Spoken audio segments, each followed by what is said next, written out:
6일 지방선거가 국민의힘의 압승으로 끝이 났습니다. 국민의힘은 서울, 부산 등 광역단체 12곳에서 승리를 가져간 반면 더불어민주당은 5곳에 그쳤습니다. 이번 지방선거 결과의 의미와 앞으로 전국 전망에 대해 공진성 조선대 교수 모시고 이야기 나눠보겠습니다. 교수님, 안녕하세요. 예, 안녕하십니까? 네, 먼저 이번 지방선거 결과의 의미 어떻게 해석해야 할까요?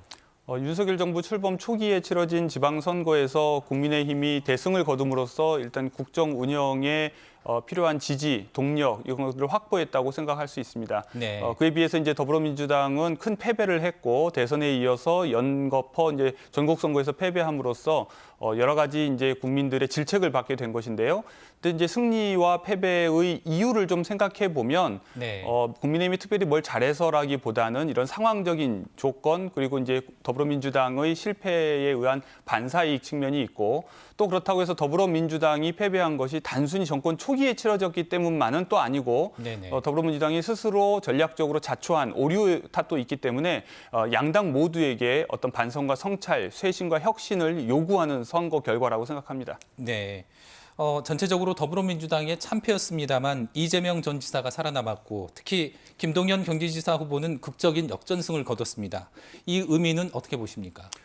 이 두 승리의 의미는 제 입장에서 볼 때는 약간 대조적인데요. 일단 김동연 후보는 패배한 이제 김은혜 후보와 굉장히 대조적인 모습을 보였습니다. 그러니까 지방선거가 원래 국민의 어떤 삶의 질을 어떻게 하면 개선할 것인가가 더 초점에 맞춰줘야 되는데 김은혜 후보가 어떻게 보면 윤 대통령의 어떤 복심의 역할을 자임함으로써 과잉 정치화한 측면을 보였다면 김동연 후보는 과거에 이재명 전 지사가 유능한 행정가형 정치인의 모습을 가졌던 것을 잘 이제 자기 것으로 만든 측면이 있다고 생각을 합니다. 그런 의미에서 이것은 민주당의 승리라기보다는 김동연 후보의 승리에 더 가깝다고 생각하고요. 네네. 그에 비해서 이재명 후보는 당선은 됐지만 오히려 과거에 자신이 가지고 있었던 그런 유능한 행정가형 정치인, 즉 21세기형 정치인의 모습을 잃어버리고 지나치게 정치적인 문제로 이 선거판을 이끌고 감으로써 오히려 상처뿐인 승리를 얻은 것은 아닌가 싶습니다.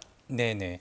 광주시장과 전남지사는 예상했던 대로 민주당이 승리했습니다만 국민의힘이 비례대표 선거에서 제2정당을 차지했습니다. 어떻게 보십니까?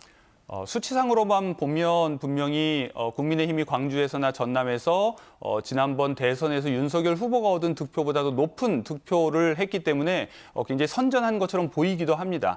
그러나 이거 우리가 조금만 수치를 꼼꼼히 따져보면 이번 투표 참여율이 모든 국민들이 잘 아시다시피 광주가 전국에서 최저 수준을 보였던 것을 생각하면 그렇게 모수가 줄어들었는데도 그렇게 많이 늘어나지 않은 것은 국민의힘 지지자들조차 투표장에 나오지 않았다. 오히려 대선보다 투표자들의 수는 줄어들었다고 볼 수 있습니다. 그러나 제2당까지 된 데에는 오히려 진보정당의 약세, 진보정당이 아주 저조한 성적을 거둔 것과 연관이 돼 있어서 이것을 우리가 함께 묶어서 보면 광주에서 대한정당의 부재 현상은 앞으로도 지속될 가능성이 커 보인다. 이렇게 말씀드릴 수 있겠습니다. 네, 방금 말씀하신 대로 진보 성향이 강한 광주 전남 지역에서 정의당 등 이른바 진보 정당의 상대적 약세 이유는 뭐라고 생각하십니까?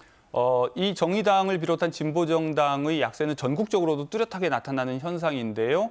이것은 제가 보기에는 20세기적인 정치 이념에서 못 벗어나고 아직까지 새로운 시대 변화에 맞는 이념적 정립을 못한 데서 있는 것이 아닌가 싶습니다. 그렇기 때문에 유권자들과 계속해서 괴리가 생겨나고 게다가 이제 진보정당이 자신들이 유권자에 대해서 약한 것을 자꾸만 거대 양당에 대해서 약하다는 식으로 치환해서 설명을 하고 제도 개선을 통해서만 이 모든 문제가 해결될 것처럼 이야기해 온 데에서 유권자들의 실망과 이런 것들이 좀 가중된 것이 아닌가 싶습니다. 네, 광주교육감은 이정선 후보가, 전남교육감은 김대중 후보가 현직인 장서궁 후보를 누르고 당선됐습니다. 어떻게 해석하십니까? 광주의 경우에는 이제 구도의 역할이 굉장히 컸습니다. 그러니까 이제 후보들이 많이 나오고 분열되면서 상대적으로 이정선 후보가 그 구도의 덕을 본 측면이 있고요.